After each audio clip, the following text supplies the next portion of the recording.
Before we jump to the US, I want to talk about Germany. Obviously, over the last week, most of the attention was towards the United States. However, there has been a lot happening in Germany, actually. As you might know, as you might have seen it in the news, Germany's coalition government, it basically has collapsed.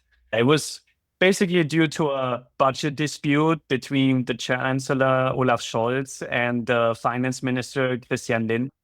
So obviously, Scholz, he advocates for increased spending to increase economic challenges, while Lindner, he really insisted on more fiscal restraints and tax cuts.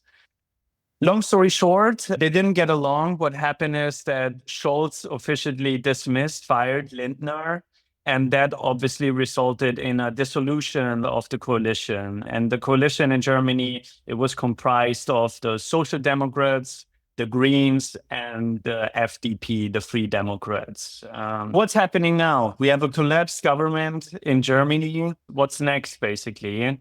We can see that the opposition is now pressing for an immediate confidence vote. In German, it's called die Vertrauensfrage, which is like a vote of confidence. The vote of confidence, for the non-Germans in the audience, it's a political tool for the chancellor to assess whether they still have the support of the federal parliament, of the Bundestag. And if the majority of the Bundestag members vote in favor, then the chancellor remains in his position, and he obviously demonstrated that he still got support. However, if it fails, this usually leads to either the resignation of the chancellor or new elections. And I would say at the moment, it really looks like we're going to have the Vertrauensfrage. Olaf Scholz, he wants to pose it in January, but we can see that the opposition, the Union, they're actually putting pressure that it's actually happening next week. At the moment, there's three outcomes, in my opinion, some more likely, others less. The first scenario is a new government. Obviously, Scholz and his party, they could still form a new majority. But as of now, it would only be possible if they go with the Union. And as of now, they have ruled that out. The other one would be a minority government. So Scholz and the parties, they could operate as a minority government. However, obviously, for any laws or initiatives they want to drive, they would still need the support of the opposition. That's not really an efficient outcome. The most likely one is the third one, which is new elections. And that obviously is only possible if the vote of confidence is held and it fails. And usually then 60 days after, it comes to new elections in Germany. Let's maybe take a look and see how markets react, because that was really interesting to me. As we can see here is the German stock index, the DAX. And we see here, especially over the last couple of days, we had a small little pullback here. But as you can see, the market reacted mildly. How I would interpret this is definitely that markets are always forward-looking. And I do have the feeling that the market is actually looking forward to a change, because as of now, as you might know, the Germany has been in a recession. There's no real economic growth. So I think this change is welcomed by the market. And therefore, we haven't really seen any significant reaction of the German stock index. Let's see how that plays out. I want to move to the next topic, and that obviously was the big one last week, which is the US presidential elections and the win of Donald Trump. It was a landslide decision. He won the swing states. It was a clear-cut win for the Republicans. And obviously, a lot of the mainstream media was shocked with this decision. But there's other prediction markets that kind of got it right. And I want to talk about those in a second as well. As a first look, I think we should also look at the prices, because obviously the stock market reacted quite positively. We can see here the S&P 500, which jumped over 200 points quite significantly after the news broke, with the confidence that Trump is going to go into office. And also, obviously, a lot of tech stocks, and especially Tesla, due to his support for Donald Trump, we saw here a major jump of multiple percent. It was definitely quite positive for the stock market. We have to say, though, that usually, just looking historically, the stock market always reacted quite positively for any new presidency. Usually we see a lot of volatility going into the election.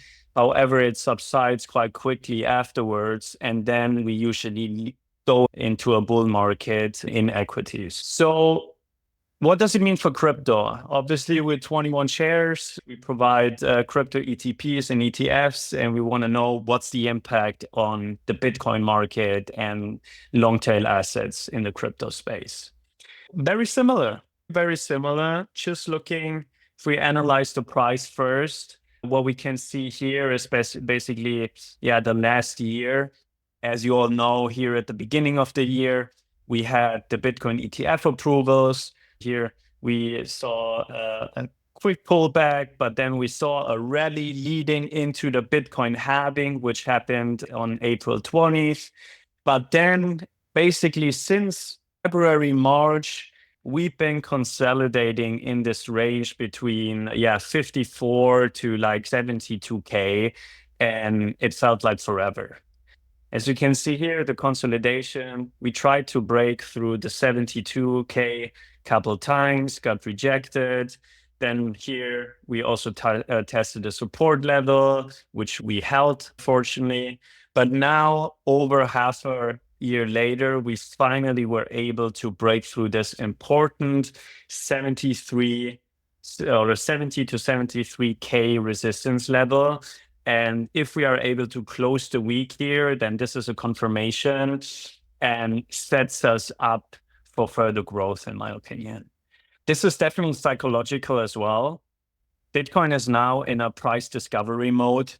We get this question along, or if you ask me for my personal opinion, a lot of people think about, okay, maybe that's it now. Maybe I missed the pun. But in my opinion, this could really just be the beginning of the actual price discovery of Bitcoin. Again, such a long consolidation usually follows by quite an explosion. In this case, it seems like to the upside, and we're in price discovery as of now. Usually you have investors that might have invested, I don't know, here, and they sold here because they finally broke even. However, now a lot of people, all of the people are in profit, and they want to see and let the winners run. If you ask me for rest of the year, we're going to talk about a bit the potential catalysts and the outlook for the end of the year. But from a technical point of view, I would really expect we now go into the 90s range, high 80s, low 90s range, I think is possible, because the only next resistance, big resistance, is 100K. And 100K is really a big psychological level that, in my opinion, it's going to take a while till we overcome that, because I see a lot of people and traders taking profits here because of the psychological resistance level. But let's see how it plays out. Now, obviously, I want to talk a bit more about the fundamentals and what a potential Trump presidency can mean for the crypto market, because Bitcoin and crypto became way more political during this presidential race. If we look at previous election cycles, Bitcoin still performed well, but it was more apolitical. It didn't really care what the outcome is. I think it would have played out quite similar. However, because Trump was very pro-crypto and he made a lot of statements that could be potential catalysts for further growth, we could expect even stronger support here. So what are the things that he said? Number one, he clearly said he wants to make the US the crypto hub of the world. And that comes with investments, that comes with innovation, that comes with talents and brain power. And he clearly said he wants the regulatory landscape to support the crypto space. So that's definitely one thing. Another thing is obviously he said that they will never sell any more Bitcoin that they currently hold. You might be aware that the US government is one of the biggest Bitcoin holders, which they confiscated from illegal activities in the past. And we've been seeing them being sold off over time. But he said we won't sell any more Bitcoin. And obviously, he mentioned that they might consider making Bitcoin a strategic reserve asset. And that's obviously huge. If they really follow through with this plan, that's massive because it's going to spark this global game theory where a lot of other nation states going to follow suit. Because no one wants to be first. However, also no one wants to be last. Everyone's looking for this dominant strategy in game theory terms. And I think if the US is really going forward with that, we could see a global arms race to accumulate Bitcoin. And again, we know the valuation of Bitcoin is heavily dependent on supply and demand dynamics. We could all just think what it means for potential price appreciation.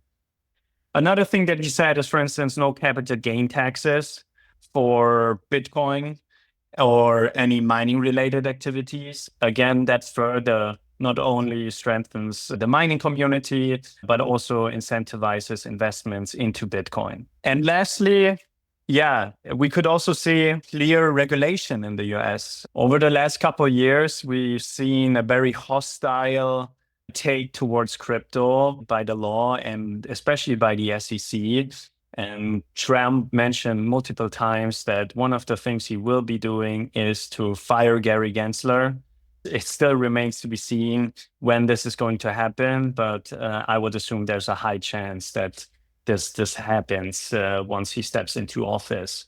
What's really important as well, and this is important in terms of regulation, is obviously Trump and the Republicans, they also won the House and the Senate.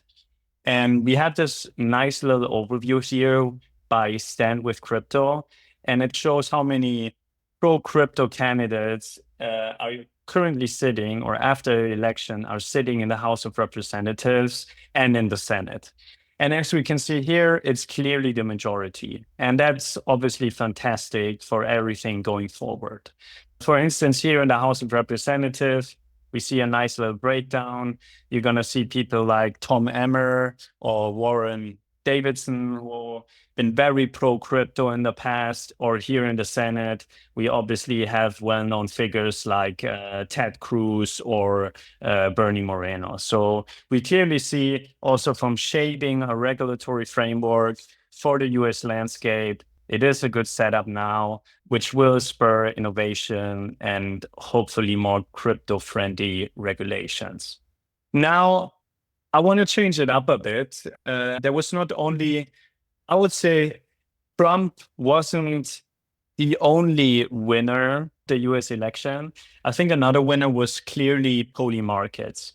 I'm sure you heard about this phenomenon called Polymarkets, which is basically a blockchain-based, Polygon-based betting site where it gave you the odds on who's going to win the 2024 elections. There was a lot of discussions and conversations around how accurate that might be. And surprisingly, what we've seen here was in stark contrast what we've seen of traditional polls. However, in retrospect, we can clearly see that this was actually a very accurate measurement, a very accurate prediction tool, which is quite fascinating to me. Yeah, Polymarket, I think it made a huge splash. It got a lot of integrations as well. You see it on Bloomberg TV. It's integrated in the Bloomberg terminal. So it's really become mainstream. And potentially this might be the better way how to predict those kind of outcomes. Why that is, I truly believe that this might be way more accurate than actual polling. Like surveying random people on how they might vote. It's a good approach, but I think having invested actual money, having a stake on what you believe is way better. Again, you all know the CME FedWatch tool. This is the tool. It's always quoted by every analyst, which kind of like gives a prediction or kind of like an estimate how the next interest rate cuts will look like. And this is nothing else, basically. Again, this is based on interest rate traders. So here also the market decides and gives an estimation probabilities on what's going to happen next. And I see Polymarket very similar. So big win for Polymarket and prediction markets. All right. Yeah. So again, I think we're really going to enter the golden age of crypto. There's a lot of tailwinds at the moment. I'm not saying this because I work for a crypto ETP issuer, but just generally speaking, if we put it all together, it clearly paints a bullish picture as of now. I also want to talk a bit more about the long tail assets because they also reacted quite positively, but there were some highlights in my opinion. First of all, on the left top corner, we see Dogecoin. So you might know Dogecoin, obviously. Elon Musk is a big fan of Doge, and so it was to be expected that Doge will perform well with Trump outcome, and that's exactly what we've seen. It's up over, I think, 25% over the last 7 days. So we can see here how the sentiment is expressed by those meme coins. On the right side, we have Immutable X. For the listeners who never heard about Immutable X, it's basically, I would say, a scaling solution that is focused on blockchain gaming. But it's also known because I think 1 or 2 weeks ago, they got a Wells notice by the SEC, even though they're based in Australia. But nonetheless, we saw Immutable X pumping as well after the 6th, because we actually believe that a lot of these Wells notices will be let go, and therefore it's no surprise that we see all those projects have some price appreciation. Here on the left bottom, we see 𝕂. 𝕂 is very interesting as well. Obviously, Trump has launched his own DeFi project, World Liberty, where they also plan to issue a stable coin. And the entire project is based on 𝕂, the biggest lending and borrowing protocol built on Ethereum. And therefore, we also seen this massive upside after the election. And here on the right side, another example, Uniswap also had a Wells notice by the SEC, but we've seen a massive jump here in price as well.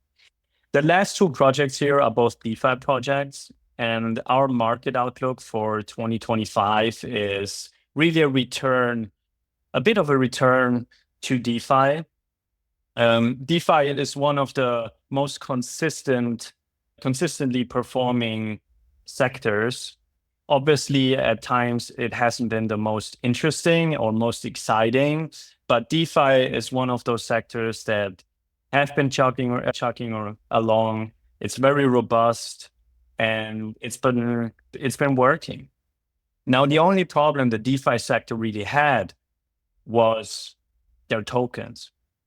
So for instance, 𝕂 and Uniswap, they're both amazing technologies, amazing protocols, but both projects, their token are just governance tokens. So when you're holding the tokens, all you get are some governance rights, some voting rights, in case there's any new improvement proposal, so you could vote on that. Not really attractive because it never accrued any value. However, this might change.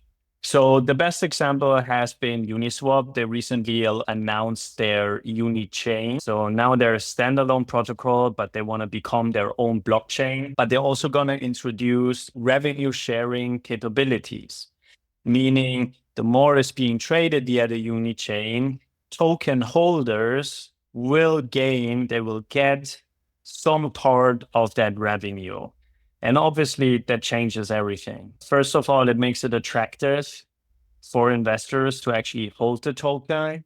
And also for us analysts, it's definitely nice because we can apply something like a discounted cash flow model. So it becomes a bit more tangible to investors. The same as for Aave. They announced a potential fee switch, and we expect more and more DeFi projects in 2025 that they will remodel their token economics to make them more attractive to investors, which is really exciting. Now, what's the outlook for the rest of the year? One more thing that I forgot real quick, I want to talk about Bitcoin dominance, because we just talked about long tail assets and altcoins. And the question is always, when will they start performing better than Bitcoin itself? As you might know, Bitcoin is the benchmark in the crypto space. And as we can see here, basically over the last 12, 18 months, Bitcoin clearly outperformed the rest of the market, as expressed here in this increasing Bitcoin dominance. If we look at previous cycles, once this ratio drops, that is when the altcoin market picks up. And we get a lot of questions of, will it actually happen this time? Or will this be a more Bitcoin-centric bull run? Now, you can make the argument that now with the Bitcoin ETFs in the US, it might be Bitcoin-led. However, I still believe, looking at all the stablecoin volume, all the stablecoin supply that is increasing, this is liquidity and money that eventually will flow down to the altcoin sector. What is an indicator to look out for? It's definitely here, the Bitcoin dominance. We see here one big red candle, but it's really important to look out once we see a trend reversal here, because that means obviously that altcoins perform. All right, so what to expect from the rest of the year? Let's maybe circle back to Bitcoin real quick. We've seen massive inflows into Bitcoin ETFs as well over the last couple of days.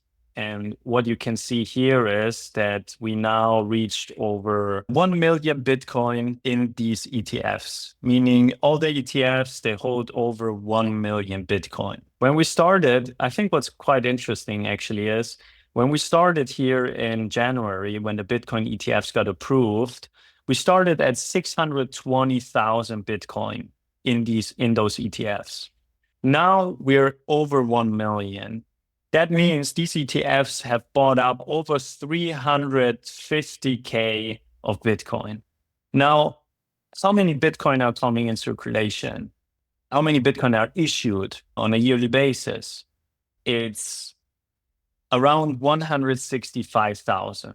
So obviously there's 3.125 Bitcoin every 10 minutes that are being issued, which is predefined, pre-programmed. If we annualize that, it's around 165,000 Bitcoin, meaning those ETFs already bought twice the annualized issuance of Bitcoin, of new BTC, which is quite fascinating and obviously feeds into this entire kind of supply and demand dynamics at the moment.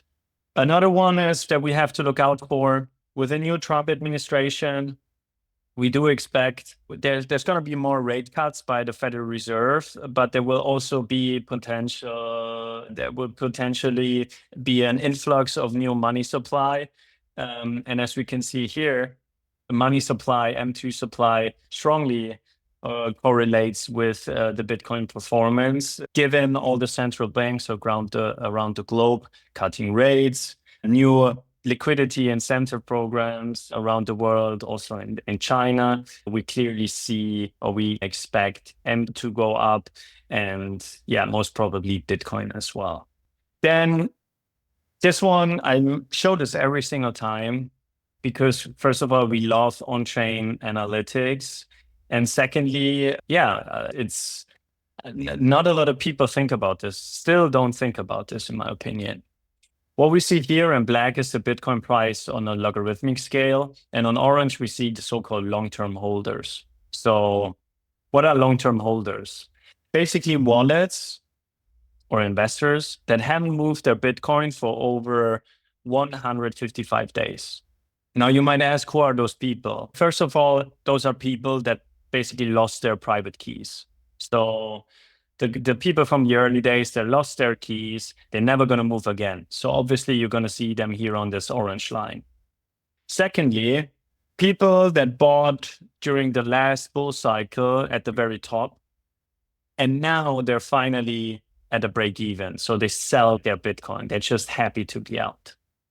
And lastly, it's people that buy and hold, or basically they got it introduced at some point, but they keep on accumulating. And it's quite fascinating to see here how prices and this ratio behaves, because we see here in black, usually when we run into a bull market, the number slightly decreases.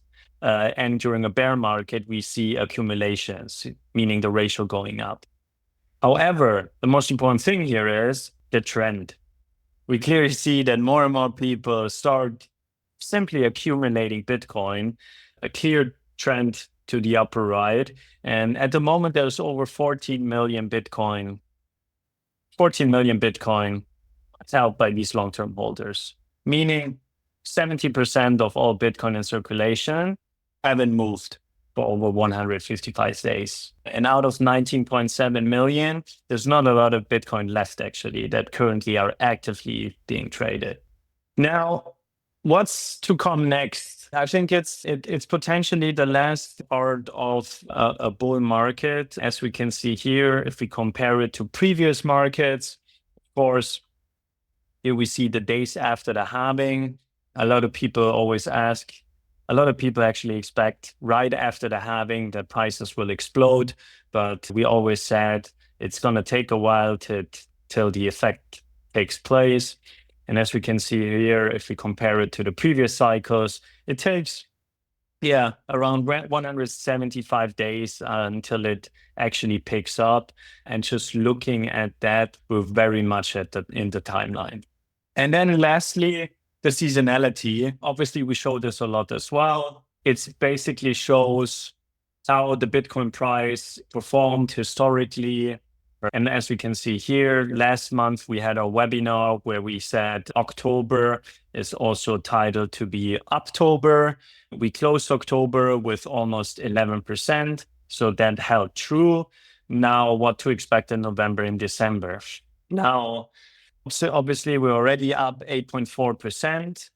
And again, if we show at previous cycles, here, 2020 and 2016, we can also see that, also November was usually a positive month for Bitcoin. Maybe a little nugget here. Obviously, 2016, 2020, those were not only the years of a halving, it was also years with presidential elections. Obviously, no one can really prove why Satoshi Nakamoto chose a 4-year cycle, but you can make a lot of assumptions that it's very much in human nature, meaning Olympic Games are every 4 years, the World Cup is every 4 years, smaller economic cycles are all, every 4 years, and the US election is also every 4 years. Either it's a pure coincidence or it's really well thought through, but that is up for discussion, obviously. But maybe my last words in terms of risks, I think geopolitical tensions might be still the biggest risk for markets. Obviously, Trump mentioned that he will end the war within 24 hours. I think that's a bit exaggerated, but we could see, hopefully, we do see some favorable changes to that regard. But any escalation, obviously, markets react quite sensitively, especially Bitcoin. The crypto market trades 24/7. So usually when we have a geopolitical shock, we do see the crypto market react first. However, in my opinion, that doesn't take away from Bitcoin long-term value proposition, which is being a global store of value and global assets without any counterparty risk. To be honest, I've been, obviously, it's been a long consolidation phase, especially with the selling pressure over the summer. But just taking into account everything that we discussed, in my opinion, it does paint a bullish picture. Objectively speaking here, seriously, it does clearly paint a bullish picture. And it also legitimizes the asset class. Again, I think we see much more new developments in 2025. And maybe here, my last words, it's obviously also a teaser, because in a month, we're going to release our market outlook for 2025. We're also going to have a dedicated webinar, or call it podcast. So it would be wonderful if you tune in for that as well. That being said, if you now have any questions, feel free to reach out, share your questions. I'm happy to answer them. We got one question is, you mentioned, of course, a lot on Bitcoin. What is your expectations for Ethereum with the US elections? Very good question, because obviously Ethereum has been lagging behind a little bit. If we look at the Bitcoin ETH ratio, we clearly see that Bitcoin outperformed Ethereum.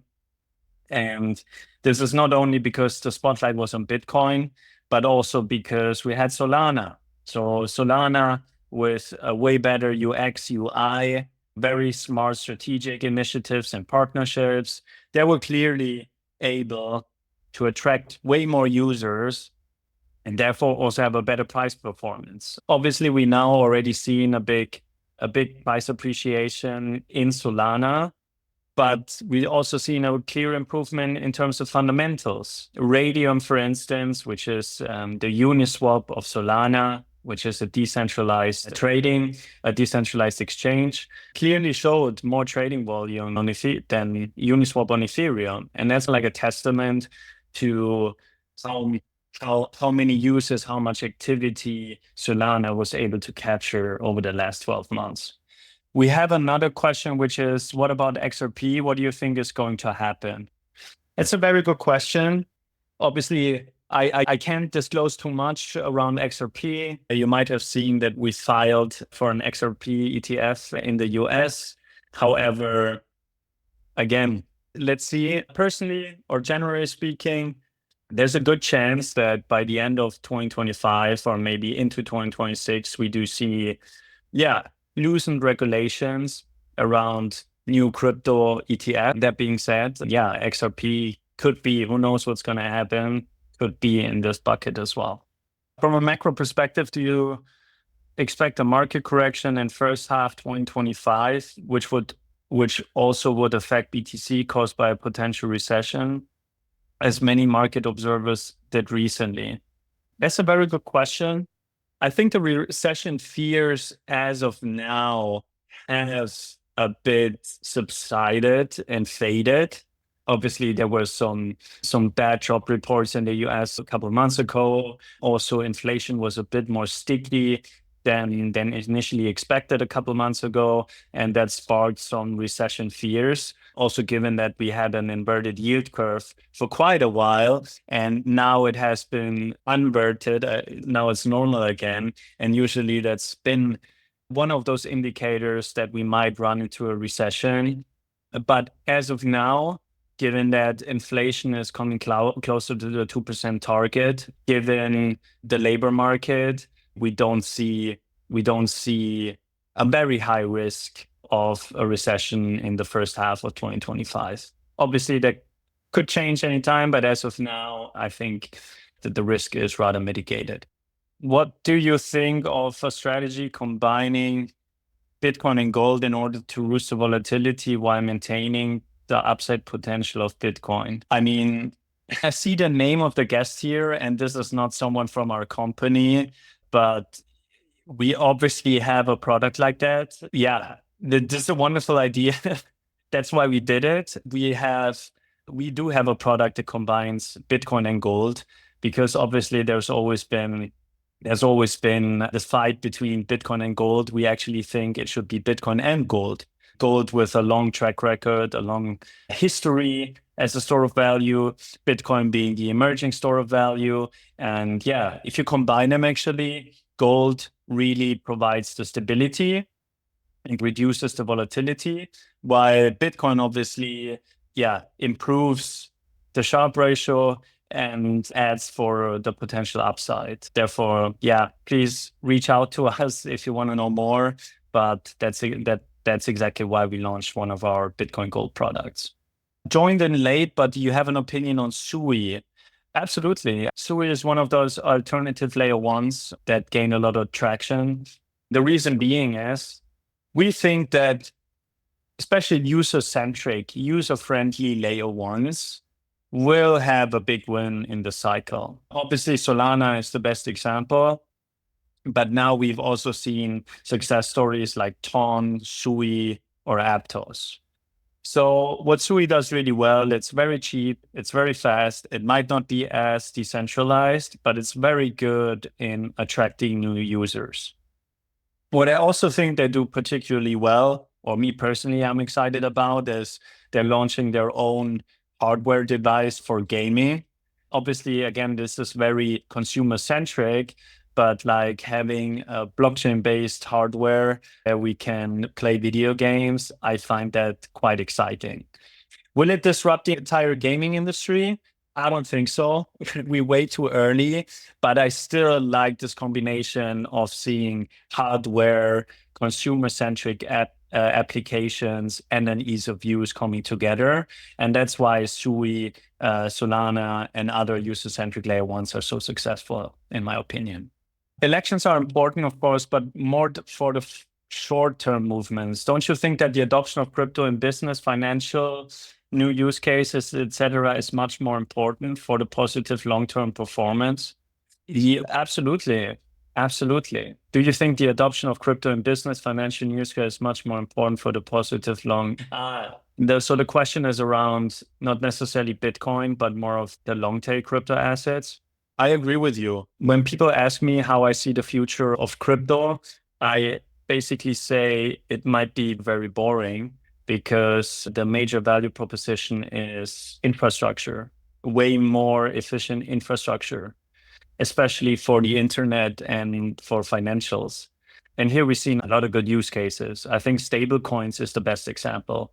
Stablecoins is the best product market fit for crypto. Clearly, over $170 billion in circulation, major integrations. We see Visa integrating stablecoins, PayPal launching their own stablecoin. Robinhood just mentioned they're going to launch their own stablecoins, and also a lot of nation states. In terms of adoption, there's a lot of positive catalysts for next year. And I would just recommend to read our outlook for next year that is being published in a month and give us feedback, please. Why of all crypto coins did you choose XRP ETF? Again, unfortunately, I can't disclose that. I know XRP is a very kind of polarizing topic. On one hand, you have those diehard Ripple fans, but on the other side, you have the skeptics. But unfortunately, I can't say more. Is there a way to get early into your ETFs if I'm based in Africa? Wonderful question. To be honest, I don't know. Maybe it would be good if you reach out to us directly. Just shoot us an email and we can check that. But to my understanding, there might be ways, but usually if you're based in Africa, we're not listed there. But please feel free to reach out and we see how we can help. When do you expect the bull run to end? And do you think we see a super cycle? Man, those questions are amazing. Yeah, I expect the bull run to end. Yeah, I would say I'm getting cautious in autumn 2025. Again, here I'm just overlapping previous cycles, and usually it was around fall or winter of the next year of the halving, and that's like timing wise what I'm eyeing. However, I think it's important to stay nimble and flexible. Markets can change quickly. What we do a lot of times is obviously look at on-chain data where we see potential red flags that could signal a top. I think it's never possible to exactly hit the top, but having a strategy on how to play your positions once more of these red flags occur is really important.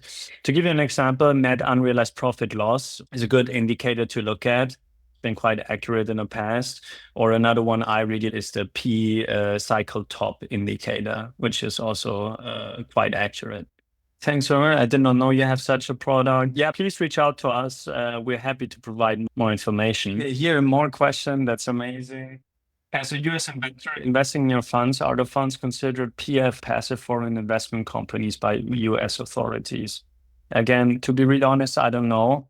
We have ETFs listed in the US, so I don't see an issue here. We have a US entity, but again, I don't want to say anything wrong here. Feel free to reach out to us, and we're happy to tackle that question. Do you care to comment about the power law regarding BTC? Could you elaborate what you mean with power law? I'm happy to comment on that. I see you also had a question around, do you care to comment about the tokenization of assets ecosystem? That's a good question. Tokenization is also a big topic. It's been like the buzzword for a lot of financial institutions. And we do believe this is also a very important product market fit. I think the biggest winner in terms of tokenized assets were US Treasuries. So US Treasuries, obviously, they increased significantly in the last year, also given the high interest rate environment.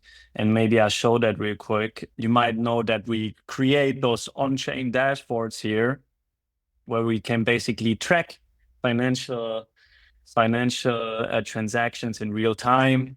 And we have one chart here where we can see here the type of tokenization. We see that stablecoins are the biggest, obviously. Here it's only 85 because a lot of chains are not included. But what I wanted to show you is here is government securities. So as you can see here, it basically all started off beginning last year. And we see here, we were, maybe at 100 million, but now we've grown to over 2.3 billion in assets. And that's quite fascinating. Of course, there's a lot of well-known, as you can see here, traditional financial institutions that are experimenting with tokenization. And therefore, we truly believe this will continue to grow. If you ask me what might be one of the bigger subsectors, I think it might not be government securities. It could be something like private credit. All right. Okay, I hope I addressed all the questions. Thank you so much for attending. If you have any topics that you might want to tackle in a future webinar, feel free to leave a comment.